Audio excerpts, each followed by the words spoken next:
Dear fans and viewers in front of the screen, good evening to you all. Welcome to the Chinese Building Association of New South Wales Building and Development Seminar. I'm Andy and I'm honored to be your host for today's online event. Chinese Building Association of New South Wales was established in January 2020. The association is dedicated to empower members, empower the construction industry, and empower the local community. The association aims to create a professional platform for communication to help members grow their business and to help the industry become better. As the only industry body that serves the building and development industry, we have gained around 300 member businesses, including developers, builders, contractors, suppliers, and other professionals. CBA New South Wales hosts a series of member events, including business events such as Industry Conference, Building and Development Seminar, Career Expo, and the Industry Summit.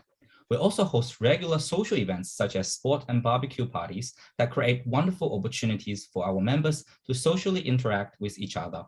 If you would like to become a member of the association, please talk to our assistant on WeChat to find out how to join. Our association established a brand new channel that hosts a collection of events called Building and Development Seminar this February. We have successfully hosted several events each month since. The channel invites leading experts, institutions, and professionals in the industry to share the latest information about 4 major topics: development, construction, real estate, and renovation. The purpose of this seminar is to 1. Help the Chinese community increase knowledge in all 4 areas above. 2. Promoting the services of our members to the Chinese community. And 3. To enhance the association's standing in the Chinese community. We welcome members with in-depth expertise in these topics to come and participate. Unfortunately, due to the COVID restriction, our association have to cancel all of our offline events in order to comply with the government regulations and to protect our members. We have created a new lockdown special collection of online events that helps our members to learn more about the construction industry while staying at home. Today, we will bring you the 4th episode of the lockdown special collection, and we invited speakers from SDSS Strata Defect Specialists Sydney, who I will introduce shortly. Once again, on behalf of the association, I would like to remind all of our members, fans, and viewers to comply with the government restrictions. Stay healthy, stay safe, and together we can get through this difficult period of time as one. We sincerely hope that you will support the association's channel and it will provide you with practical input and valuable opportunities for further networking and learning. On the top of the screen is the QR code for CBA New South Wales WeChat official account and our WeChat assistant. Please subscribe to our WeChat official account if you haven't. We will also upload recordings of our events on our YouTube channel called Chinese Building Association of NSW. Please search and subscribe to our YouTube channel for all past and future recordings. Next, I would like to thank the companies that contribute to the future of the association. Without your support and trust, the association would not be what it is today, let alone this building and development series. On behalf of all my colleagues in CBA New South Wales, I would like to thank all of our annual sponsors. If you want to support our building and development seminar, you can do so by sponsoring our events. If you would like to sponsor one of our events, please contact our assistant for more information. Next, we come to the most important part. Tonight, we are very lucky to be joined by Mr. Nicholas Hudson, Managing Director of SDSS, and Ms. Catherine Mansa, SDSS Senior Building Consultant. They will be our main speakers for today and talk about the Strata Building Bond and Inspection Scheme. Also, I would like to welcome SDSS Director and Business Building Development Manager of Victoria, Ms. Dini Seal, and SDSS Quantity Surveyor, Mr. James Guan. They are also here with us today, and they will share their important knowledge and experience in the Q&A section at the end. James is also a Chinese speaker who can answer some of the questions in Chinese. Before I introduce our speakers in detail, I would like to briefly introduce SDSS Strata Defect Specialist Sydney. SDSS offers us full suite of building inspection services for their clients. Their clients including private purchasers, builders and developers, strata managers, owners corporations, and the legal profession. Their key services for developer and builders are post-construction defect inspections, expert reporting and reports in reply, mediation, initial maintenance schedule preparation, and strata building bond inspections. The SDSS team of inspectors collectively are highly qualified in all disciplines in the construction industry, enabling them to provide expert reports of every nature. Mr. Hudson, as the Managing Director of SDSS, leads the team where he brings extensive experience in the corporate sector dealing with government industry codes, specializing in the associated law and good practice. Mr. Hudson has brought together a highly qualified and talented team of individuals at SDSS capable of assessing and reporting on all levels of building construction, ranging from strata defect inspections to expert reports for the courts. Ms. Mensah, as a senior building consultant, is responsible for developing new services as well as educating clients on the ever-changing construction industry landscape. With a background in project coordination, Catherine's experience with large residential and multi-use developments, coupled with her work in the strata defect space, give her a unique position of understanding both the construction and strata industries. Ms. Dini Seal, as SDSS Director and Business Development Manager of Victoria, brings with her 2 decades of experience in development, project management, and quantity surveying across a range of industries, including residential, commercial office space, shopping centers, hotels, aged care, clubs, industrial, hospital, government, and infrastructure. Her experience in development is complemented by her understanding of finance, banking, compliance, and policy. Mr. James Guan is the quantity surveyor from SDSS, focusing primarily on the fields of quantity surveying and estimating, which involves console report, cost planning, pre-tender estimate, progress drawdown, and tax depreciation. Today, they are here to help us understand the strata building bond and inspection scheme better. Next, I would like to invite Nicholas and Catherine to take over the screen. Just a friendly reminder to our viewers, if you have any question, please leave them in the chat room, either to all or to me. I will be collecting them, and we will have a Q&A section at the end of the seminar for our speakers to go over the questions.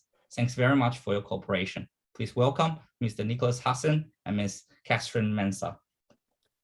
Good evening, everybody. Thank you very much for your time. Thank you very much for the opportunity to present to you this evening. Thank you to the Chinese Building Association.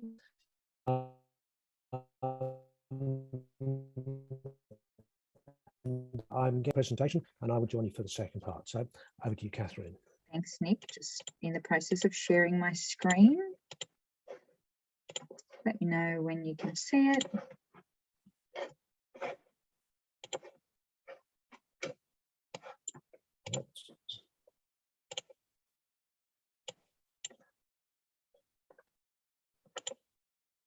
That's it.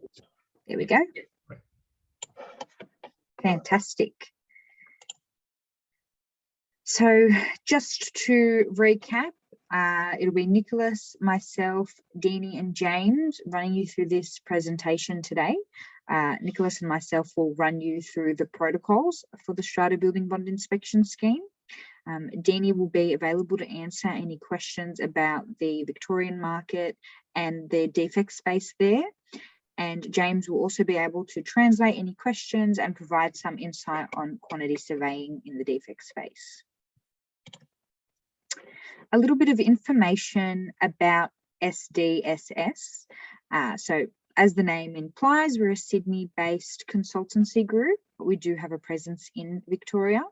Our clients do include private purchasers, builders, developers, strata managers, individual unit and home owners, owners corporations and the legal profession. But we have seen in the past year or so, a majority of our client base has been developers and builders who are trying to navigate the rapidly changing landscape in the construction industry. One of those key areas of construction industry changes is the introduction of the Strata Building Bond and Inspection Scheme. And we fully appreciate how confusing some of the new legislation can be. And that's where we come in to really guide you, hold your hand and walk you through all the processes that are in place. Some of our other key services for developers and builders are post-construction defect inspections, expert reports and reports in reply if you do receive a defect report from an owner's corporation, an occupied building that you previously handed over. We carry out mediations to come to a resolution and keeping it out of the court system. We do initial maintenance schedule preparation, strata building bond inspections, and we also offer QS, expert services and project management in Victoria.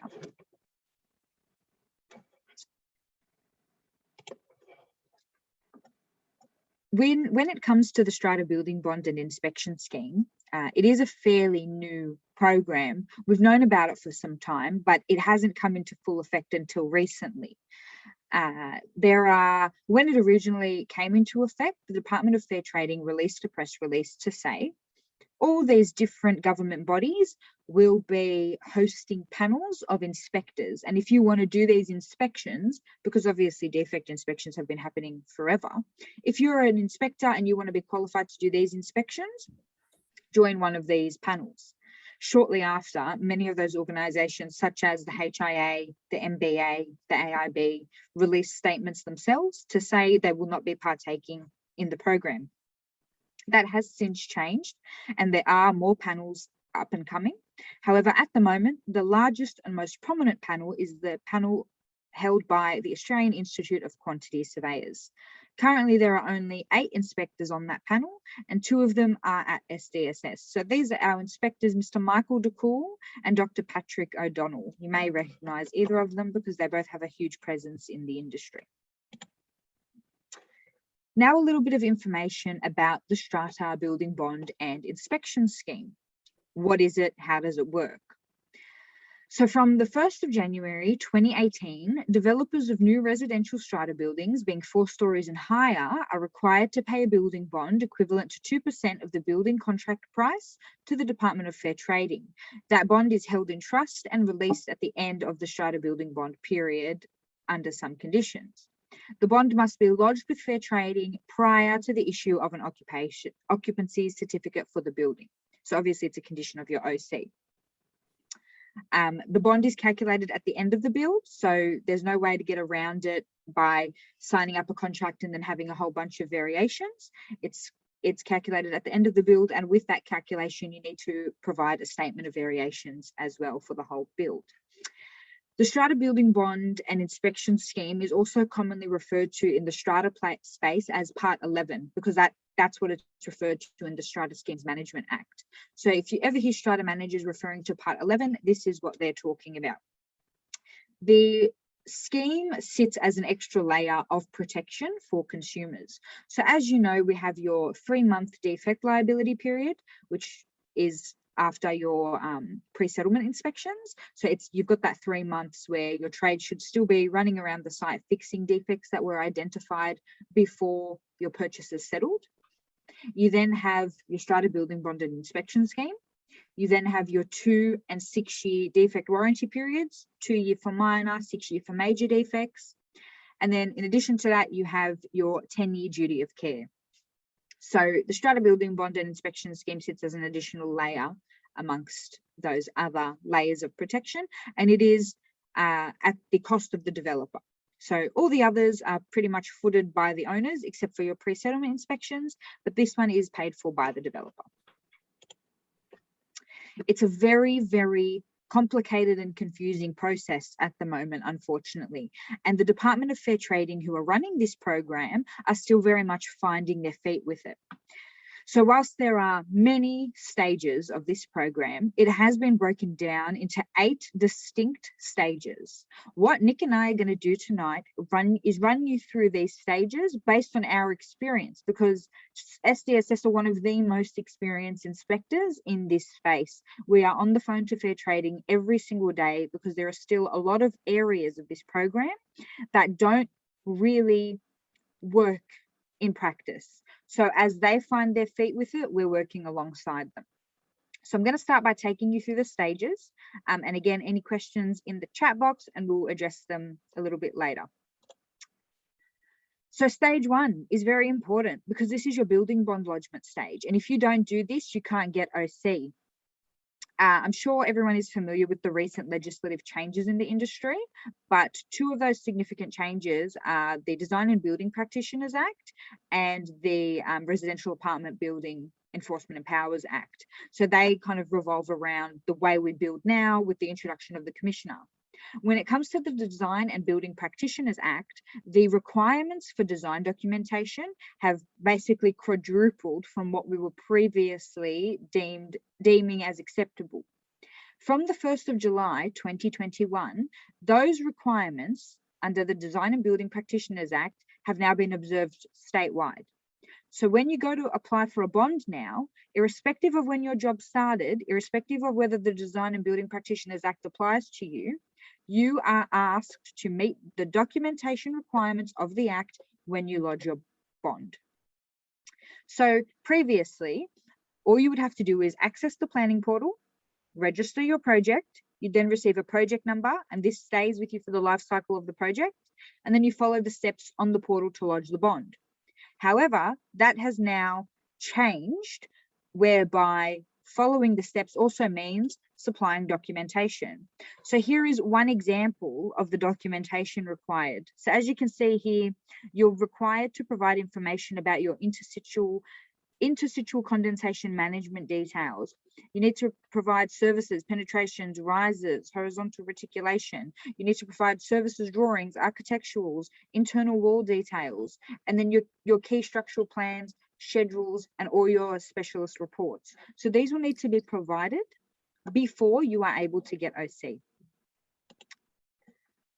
Once that happens and you do provide that information and you do lodge your bond, again, 2% of the contract price at completion, you lodge your bond, and then we move on to stage 2. Stage 2 is when you engage an inspector. So by 12 months post OC, and Nick and I will frequently refer to this OC date because the OC date is the benchmark for everything. Everything happens X amount of months post OC. So at least at 12 months post OC, an inspector needs to be appointed. Currently, as I said, you have limited choices when it comes to an inspector, and we are registered on the Australian Institute of Quantity Surveyors panel. So it's as simple as going to their website, looking up an inspector and contacting them. If you're unable to do so, you are able to call Fair Trading and they can guide you. Stage 2. So by 12 months after an OC, again, that special date, the developer is to select an authorised inspector and approve their fee proposal. So if you contact us, we'll provide a fee proposal to you, not to the owners, and you'll need to accept that. When you accept the fee proposal, you complete Form 2A. In the course of this presentation, we will refer to many forms. In fact, over 35 forms exist in this procedure. Please do not get confused about the forms. If you do have any questions, we will answer them. If you are in the process and you are confused, we can assist, but we've included this information so that you're aware of how cumbersome the process is. So form is completed and then it's issued to the owners. Again, this step must be completed within 12 months after an OC has been issued. The inspector, when the fee proposal is approved, must also issue a form of disclosure to ensure that any business or personal relations between the inspector and the developer are disclosed. The Act itself says that there cannot be any business relations. The owners then complete a form to either accept or reject the inspector.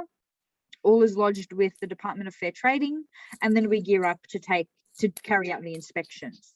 So the inspections take place between 15 and 18 months after OC. So far we have a few benchmark dates. We have prior to OC, then we have OC, we have 12 months after OC, and then we have 15 to 18 months after OC when the inspection must take place. We have to remember the timeline because it's very tight. Stage 3 is the interim inspection and report stage. Nick, I might hand over to you for this and I'll get you to run everyone through the inspection and report phase. I'll just mention, generally, when it comes to the inspection, we give 2 weeks notice to the owners. And as we would with any defect inspection, they book in, we go out, we carry out the inspection, and then I'll get Nick to give you a little bit more detail into the process. Thanks, Nick. Sure, great. Thanks, Catherine. Okay, so we've heard how you have to select an inspector and approve the fee proposal. You then have to make sure that the owners corporation are happy with that selection. So there's again, as Catherine's mentioned, there are some forms that you have to give to the owners corporation, and they in turn will authorize the appointment of the building inspector. At that point, the Department of Fair Trading has to be notified. Now, all this happens at 12 months. However, even it always takes some time to deal with owners corporations, as we all know, and that's why they give a window of time. But irrespective of when that inspector has been appointed, the inspections cannot happen until 15 months after OC. Then the inspections happen, as Catherine has said, between 15 and 18 months. Now, that is not just the inspection, but that's also the report that has to be submitted to Fair Trading. And I'll talk a little bit more about that in a moment. The inspection that takes place is carried out by the appointed inspector. As you can see there, we have to give 2 weeks notice at least to the owners or occupants of the units that the inspection is going to take place. And the inspection covers both lot and common property. So we're used to in the past with owners corporations typically only doing common property inspections, but under the building bond inspection scheme, it's both common and lot property that is inspected. And every unit has to be inspected. So if there's some problem in gaining access, we have to make several attempts and we have to record those attempts. So if there is a unit or an area which we are unable to access, then we have to notify Fair Trading. Now, when the building inspector is carrying out the inspections, he might find an area of concern that he may not be qualified in, because obviously all inspectors cannot be qualified in every discipline of the construction industry. So, for example, if the inspector notices some structural issues which he's unsure about, then it is his prerogative to bring in a consultant specifically qualified in that area. So in that situation, there will be a structural engineer. Now, those additional costs have to be borne by the developer. It is entirely at the discretion of the inspector whether or not he brings in those additional inspectors. Once the report is completed, once the inspection has been completed, then the report is prepared. And again, this is a cumbersome process. The reports have to be submitted to the Department of Fair Trading for approval. Fair Trading makes sure that all the details contained in the report, which it's not only the defect, but also recommended remedial action, also the Australian standard or NCC section which has been breached. All that information is contained so that when the report is distributed, then the builder can be able to respond to it. So once the report has been approved by Fair Trading, then we issue the report, and the report gets issued to the developer and it gets issued to the owners corporation. So our relationship throughout is always with the developer. We do not contact the builder. It's the developer has the contact with the builder. And for example, if there is some issue with being able to obtain the builder, if he's not available for whatever reason, it's up to the developer to make alternative arrangements. So our relationship, our communication is directly with the developer and nobody else. Thanks, Catherine. So we then go on to stage 4. So after that period, the 15 to 18 months when that inspection has taken place, the report has been approved by the Department of Fair Trading and has been issued. Then the builder has been given a copy of the report, and he has another 3-month period between 18 and 21 months after that OC to rectify any of the defects that have been contained in the report. Now, again, he has to give the owners corporation have to be advised at least 14 days prior to any work being undertaken that requires entry into units. So you have to give residents sufficient notice, and they are required to comply. So all owners or residents, tenants, whatever it might be, are obliged under the Act to comply and give the builder reasonable access to carry out any defects, rectify any defects that it might be found there. So that all takes place in that period between 18 and 21 months. And again, it's very important that we follow through on these timelines. At the end of that period, after the 21 months, again, there is the final inspection. Now, in that final inspection, the same inspector goes back in that period between 21 and 24 months, but he is only inspecting the defects that he identified on the interim inspection. If there are any other defects which have presented themselves since that interim inspection, they are not contained in his report. He is limited entirely to doing that final inspection based on his findings from the interim inspection. Now, the initial fee proposal, which has been put to the developer to carry out the interim inspection, does not include the final inspection. That is a separate fee proposal, because as you would appreciate, until such time as the defect inspection has been carried out, the inspector won't know just what's going to be involved in the re-inspection. I mean, there may well be a case where on that interim inspection, he finds no defects at all, in which case there is a provision under the Act that you can go straight to the return of the building bond in that situation. It's unlikely, unusual. We certainly haven't come across it as yet, but it is possible. And if that situation does arise, well, indeed, yes, there's a revision for it. But typically the builder has to go back and do that rectification work, and then the inspector goes back in and makes sure that that remedial work has been carried out to his satisfaction. And again, if he needs to go into units, 14 days notice has to be given to the residents that he needs to come back and do that inspection. So as I said before, the final inspection is limited to those defects on the interim inspection. So you may well ask, well, what about any other defects which have developed in that time, which could possibly happen? Well, that's covered by the 2-year and 6-year standard warranty that's on the builder's warranty on the building anyway. So as Catherine mentioned, this is another layer above that. Okay, and then we run on to stage 6. Now, this we've put these 3 sections together because at this point of time, because this whole program is in its youth, we've carried out any number of interim inspections, which has given us that experience, but the timeline hasn't come up as yet for us to do the final inspection. However, when that final inspection is done, 2 things might happen.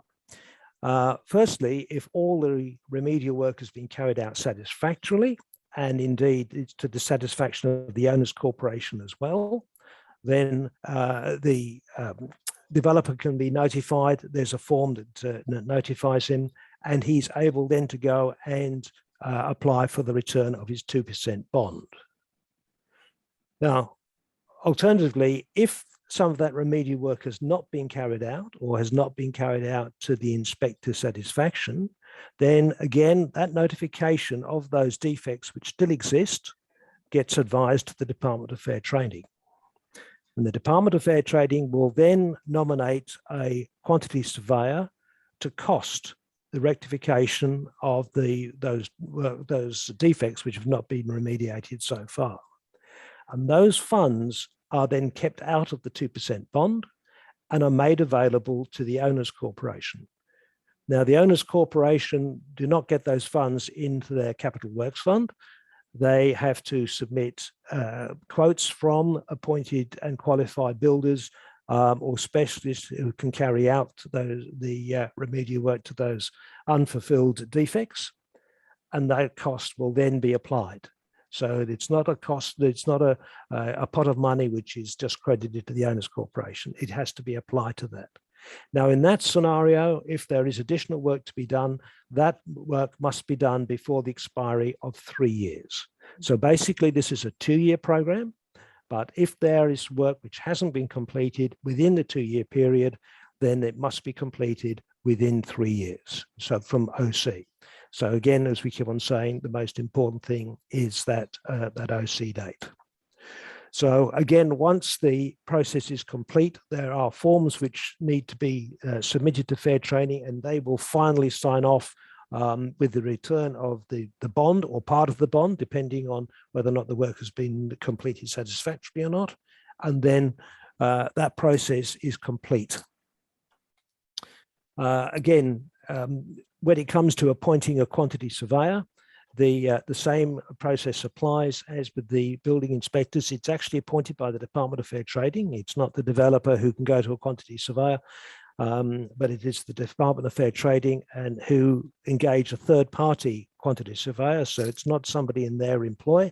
And indeed, as we've mentioned earlier on, the inspector panel is part of the AIQS, the Australian Institute of Quantity Surveyors, and we have qualified and accredited quantity surveyors who may be called upon by the Department of Fair Trading to cost those defects. Wow, that's, I'm sure you're all sort of buried in all of that information right now, and we'll certainly clarify it for you and take care of any questions. But before we go to that, I'll pass back to Catherine, who will talk about some of our in-house training programs. So over to you, Catherine. Thanks, Nick. Yes, so as Nick was saying, it is a lot of information to take in.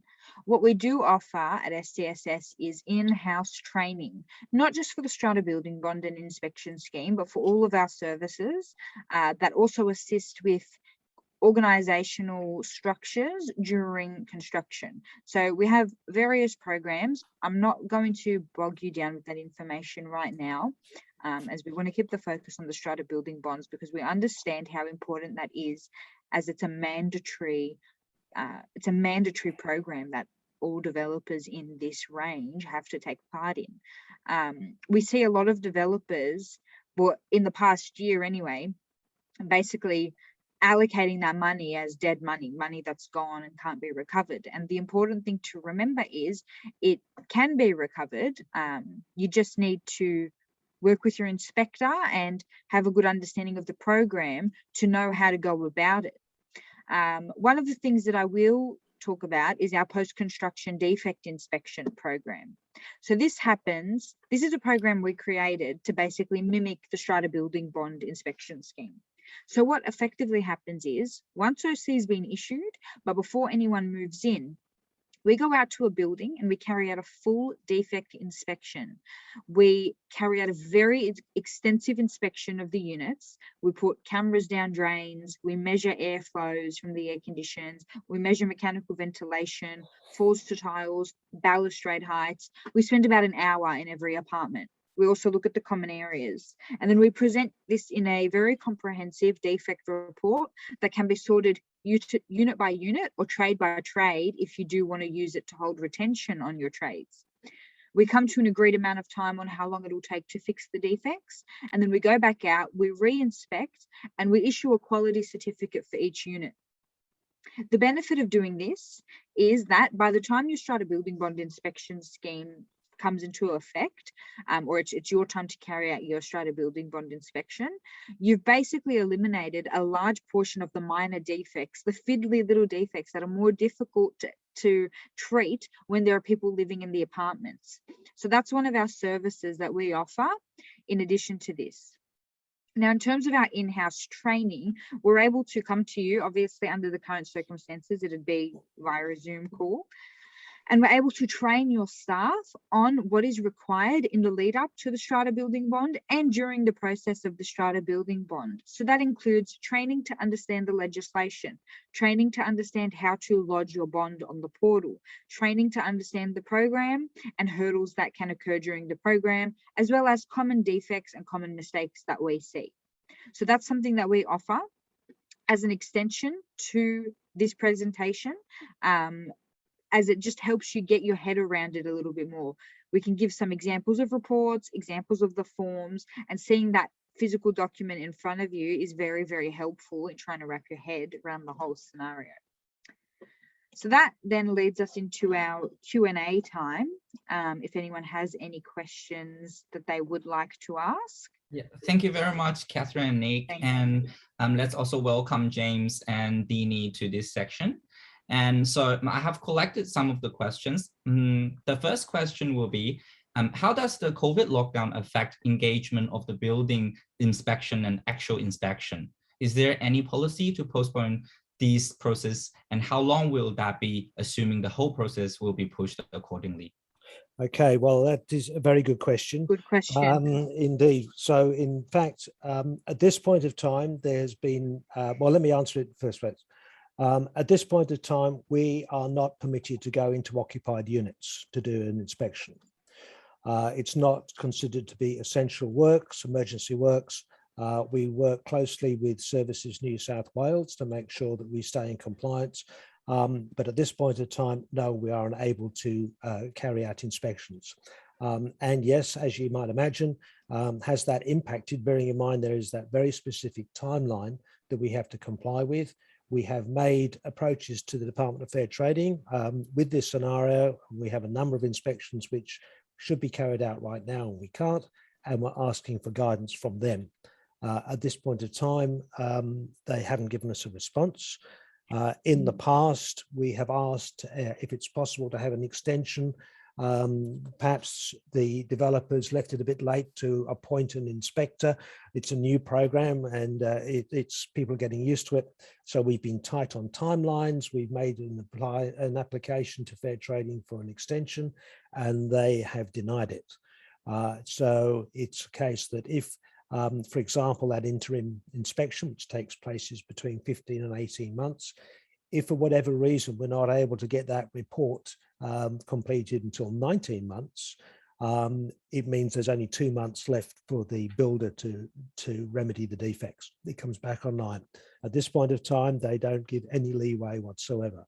And yes, as recently as today, I've tried to get an answer from Fair Trading regarding some potential extensions because of COVID, and we have not got an answer from them as yet. We are trying to work around it. We've developed a COVID policy.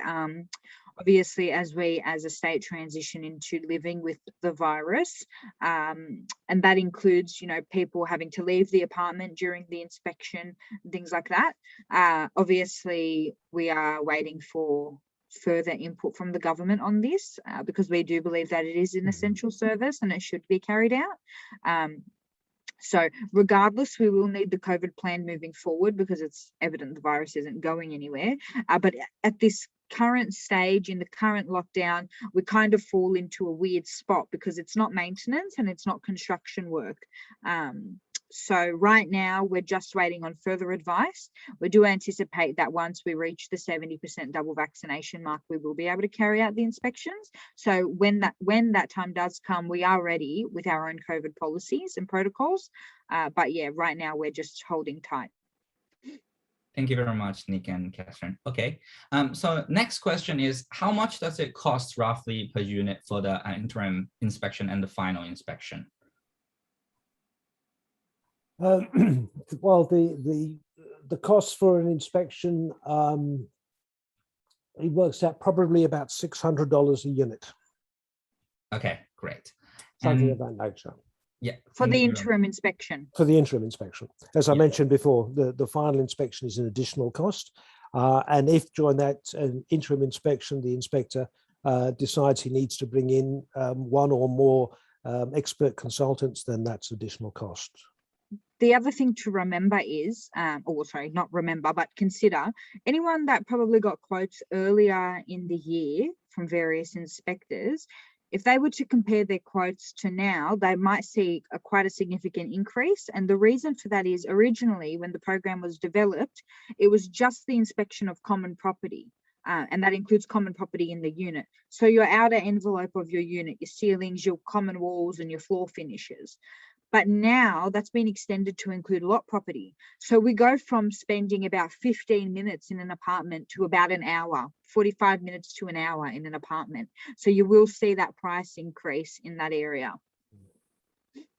So that inspection now includes things like joinery, yes. fixtures and finishes inspecting all those lot property items, then they're all now included in the inspection. Okay, great. And next question is, how do we check if the bond has returned or used post OC for a project? Is this available for public to check for a particular building? Whether or not the bond has been used or if it's been returned in full. Yeah. At this time, we don't know whether or not that's going to be in the public domain or not. If that information is going to be available, don't know the answer to that question. Okay, that's all right. Next question is, who pay for the cost for the building inspection? And how do they deal with any defects, rectification cost exceed 2% value of the project? Well, the developer pays for the cost of the inspection. At the moment, we're not actually sure what they're going to do when push comes to shove. If we get to the end of a strata building bond inspection scheme lifespan for a project and the defects haven't been rectified and they have to quantify that, if the QS appointed is going to say, well, this is how much you have in the kitty and this is how much it's going to cost, and there's a big difference there, we don't actually know what they'll do. They may request more money. That actually, those guidelines haven't been included in the program, and based on how the Department of Fair Trading has handled the program to date, I think they will cross that bridge when they get to it. Okay, great. Thanks very much.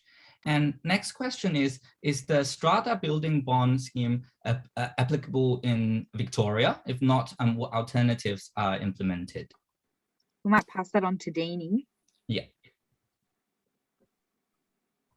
So at the moment, Victoria is probably trying to see how New South Wales is practicing the Strata bond. And through that, if there is any improvise or improvement, I think that's when the Victoria will start implementing. Because at the moment, even New South Wales itself is going through case by case, learning as they implement. So having to be implemented in Victoria will take time. But at the same time, is there alternatives? At the moment, there isn't, other than the builder's warranty insurance.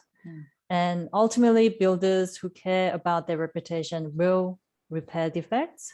And that is, at the moment, the only remedy that's available for Victorians. Okay. Next question, I think also for Deanie.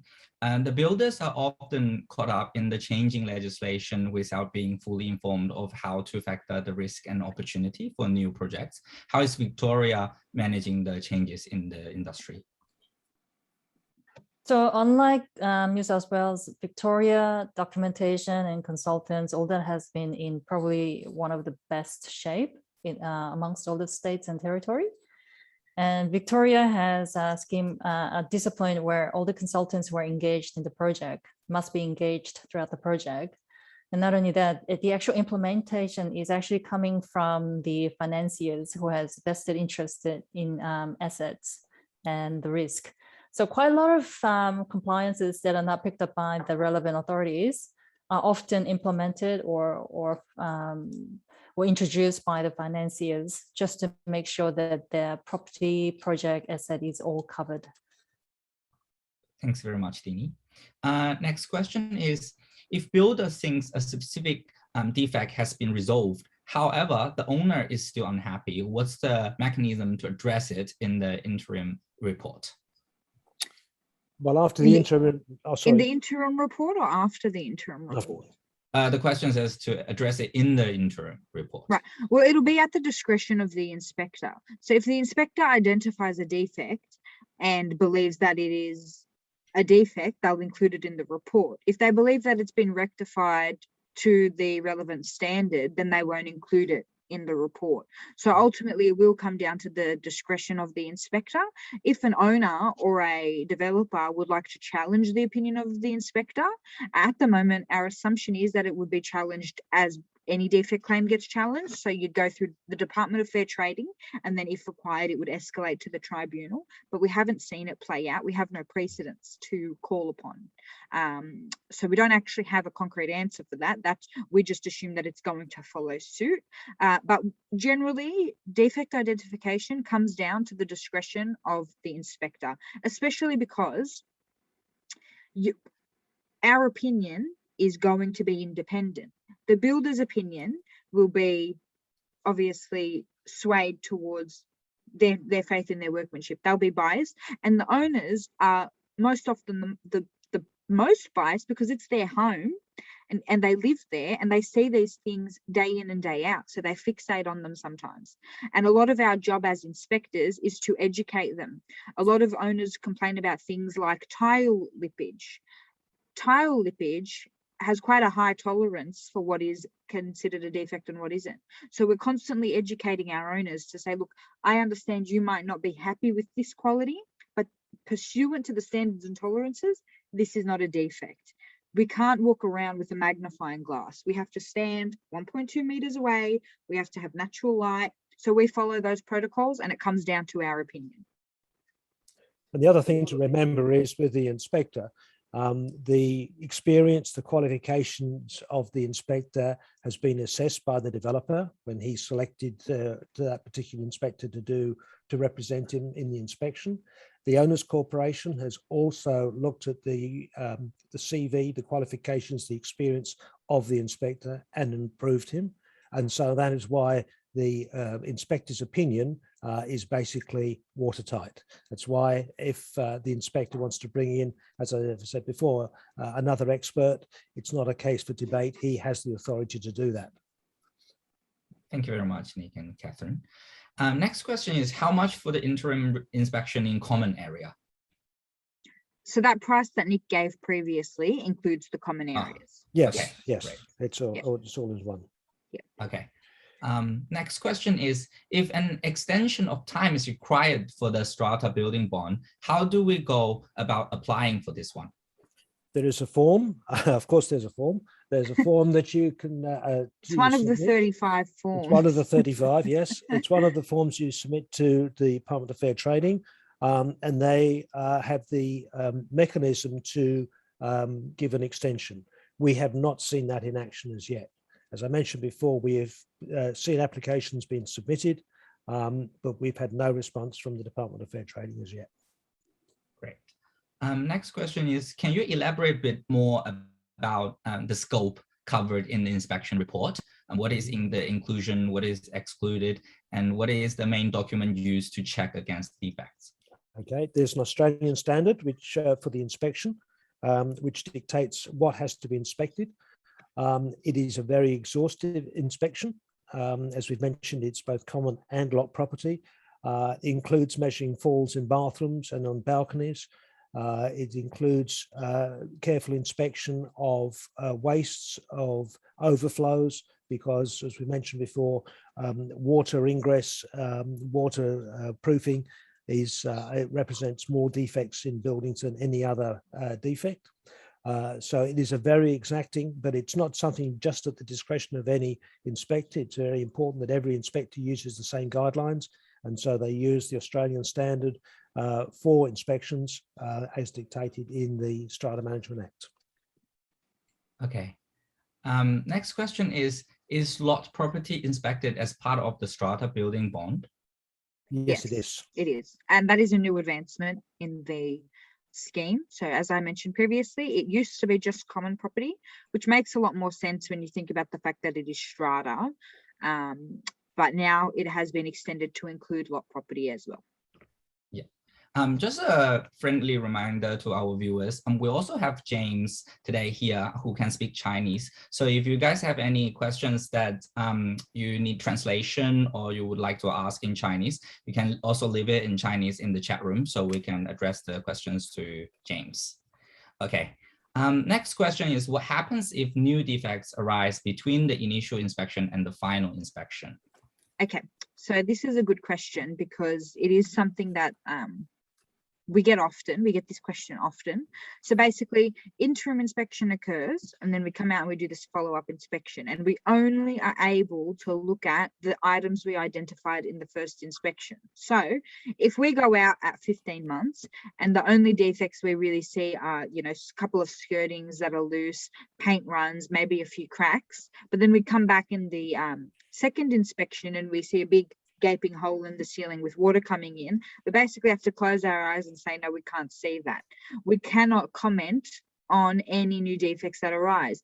And whilst parts of that don't make sense, we understand why that's happened, because if you're going to continue to pick up new defects every time, you'll never end the inspection process, right? You'll just have to keep on inspecting.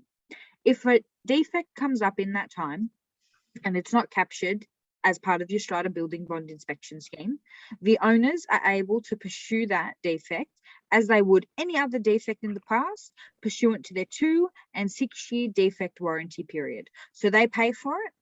They get a defect inspector to come out and do the report.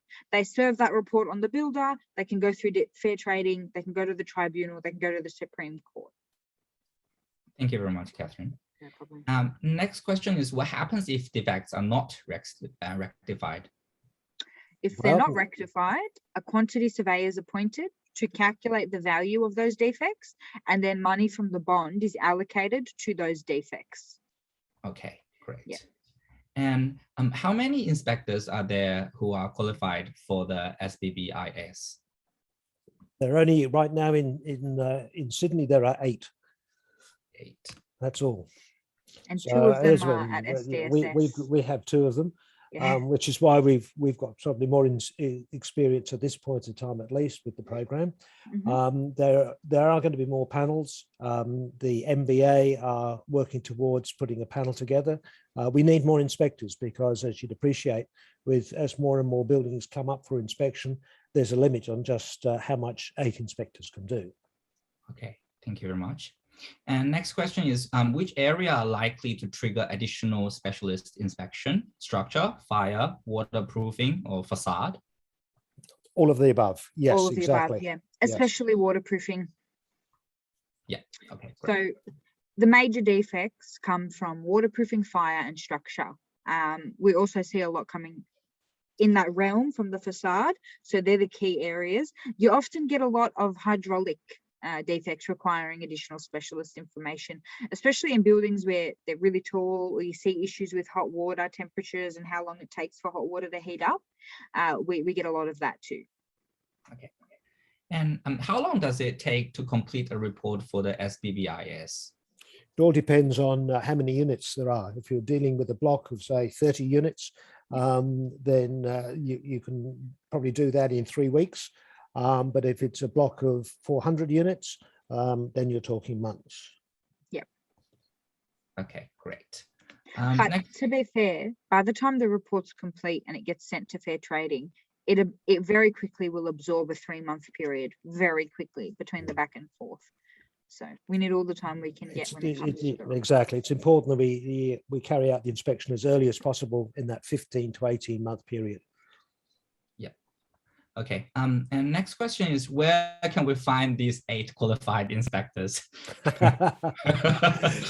You go on to the AIQS website, the Australian Institute of Quantity Surveyors, and if you look for the Strata panel, the Strata inspection panel, you'll be able to find those names there. Or you can contact SDSS directly, and we are members of the Chinese Builders Association as well. So we are always available to our co-members. If they have any questions at all, you can reach out to us directly. Okay. And next question is, what happens if you can't access a unit? We have to notify fair trading. We have to show them how many times we've tried. We have to document that. So we have to say on which date we were there.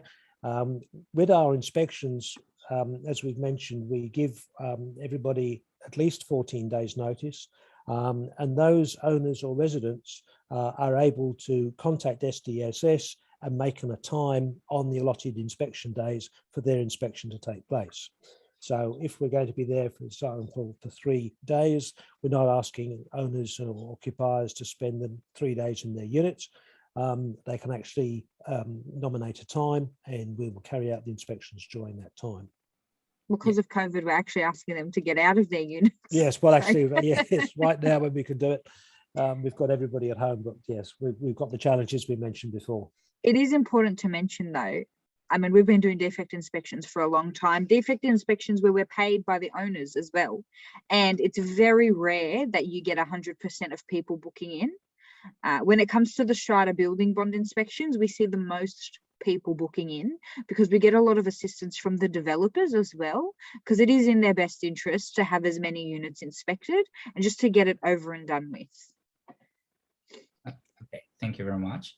And next question is, what if the builder went to liquidation, and who is responsible for the defects rectification? It's the developer. Yeah. As I mentioned before, if the builder's gone into liquidation, it's up to the developer to appoint another builder to take care of the remedial work. As I say, our relationship is limited to the developer. We have no connection with the builder. Okay. Next question is, how do you inspect building services? Not all of them are visible. Will you do any testing? We don't do any invasive testing unless we feel there's a reason for it. If we see that there's a defect such as waterproof issuing, then we might then decide it needs to be some more investigation undertaken. But other than that, it's a visual inspection. Okay. Next question is, what's the most percentage of issue you found during previous jobs? Catherine mentioned hydraulic, for instance. Can you be more detailed? Waterproofing accounts for 80% of the defects we identify. So that's a huge number. And that extends from like actual waterproof membranes, roof leaks, even stormwater management in basements. We see a lot of design defects around that, stormwater that is not contained in basements. And that will often require further specialist advice as well. But definitely waterproofing accounts for 80% of the defects we identify. Okay, thank you very much, Catherine. And next question is, what happens if the builders can't access a unit to rectify the defects?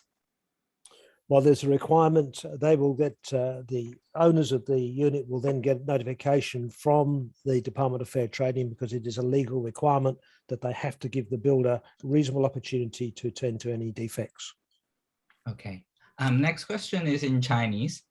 So 我们这个公司里面有没有可以讲中文的业务代表，或者有没有中文的这个服务，然后可以帮助我们就是用中文来。Okay. Yeah, Nick, this is a question in Chinese asking if there's any business representative who can speak Mandarin or Chinese in SDSS. Yes. Yes, indeed. Yes. Yeah. Yes. You're doing it right now. You're doing a great job of it, James. Maybe you should do more like an introduction of yourself, James. Yeah. So James is very talented. So apart from being a quantity surveyor, he also helps us with translations. Absolutely. Yes. Great. Thanks very much. And next question is, what is the form of the bond?